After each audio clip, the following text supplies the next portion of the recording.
मित्र आज जे पत्रकार परिषद बोलवलेली आहे ते महाराष्ट्र राज्यामध्ये ज्या स्थानिक स्वराज्य संस्थांच्या निवडणुका होणार आहेत त्याच्यात प्रामुख्याने महानगरपालिका निवडणुका ह्या पहिले घोषित केलेल्या आहेत जूनच्या 10 तारखेला त्याचा जी.आर. निघालेला आहे आणि त्यांनी म्हटलं आहे की 17च्या प्रमाणेच प्रभाग रचना राहील असं त्यांनी घोषित केलेलं आहे, म्हणजे जी.आर. काढलेला आहे. सदर जी.आर. हा महानगरपालिका क्षेत्रातील महाराष्ट्रातील महानगरपालिका क्षेत्रातील जनतेवर, लोकांवर, मतदारांवर आणि लोकप्रतिनिधींवर अन्यायकारक आहे. प्रामुख्यानं 2011ची शिवजयंती होऊन आज 14 वर्ष पूर्ण झाले. 2017च्या निवडणुका होऊन आज 8 वर्ष झाले. आता प्रामुख्यानं ठाण्यासारख्या महासिटी मोठ्या सिटींमध्ये I2R झाला आहे. त्याच्यामुळे लोकसंख्या फार प्रमाणात वाढलेली आहे. डोंबिवलीसारख्या शहरामध्ये 200 एकरामध्ये मोठ्या या गृहसंकुलन उभारलं जात आहे. त्यामुळे महाराष्ट्रात 2011च्या शिवजयंतीच्या दुपटीनं आता ही लोकसंख्या झाली आणि म्हणून 2017च्या शिवजयंती प्रमाणे ह्या निवडणुका घेणे हे अन्यायकारक होणार आहे. म्हणून आमची मागणी अशी आहे की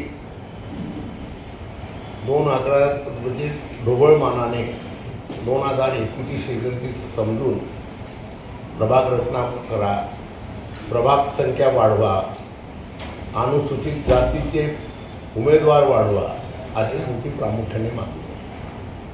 आणि या प्रकरणी मी 30 तारखेला माननीय नामदार श्री देवेंद्र फडणवीस साहेब मुख्यमंत्री महाराष्ट्र राज्य, माननीय एकनाथजी शिंदे साहेब उपमुख्यमंत्री, नगरविकास मंत्री महाराष्ट्र राज्य यांची प्रत्यक्षात भेट घेतलेली आहे आणि त्यांना सांगितलं की या संबंधात फेरविचार करा आणि त्यांनी तसं मला शाश्वत केलेलं आहे.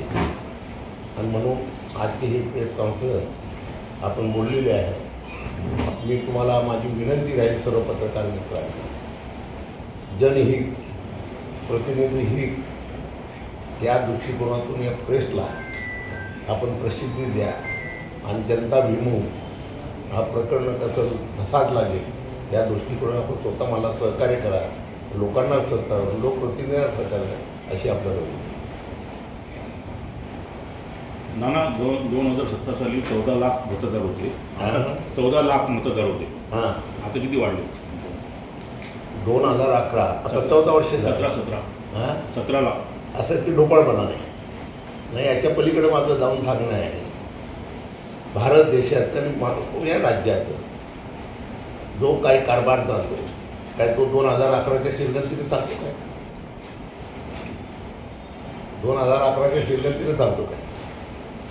मग म्हणून आमचं असं म्हणणं आहे की ढोबळपणानं 2021ची शिवजयंती लावा आणि त्या मानानं प्रभाग संख्या वाढवा आणि अनुसूचित जातीच्या कमीत कमी प्रत्येक ठिकाणी 5 उमेदवार वाढवा अशी माझी डिमांड प्रामुख्याने मागणी आहे. रिपब्लिकन पार्टी ऑफ इंडिया एकतावादीच्या वतीनं आणि आंबेडकरी जनतेच्या वतीनं.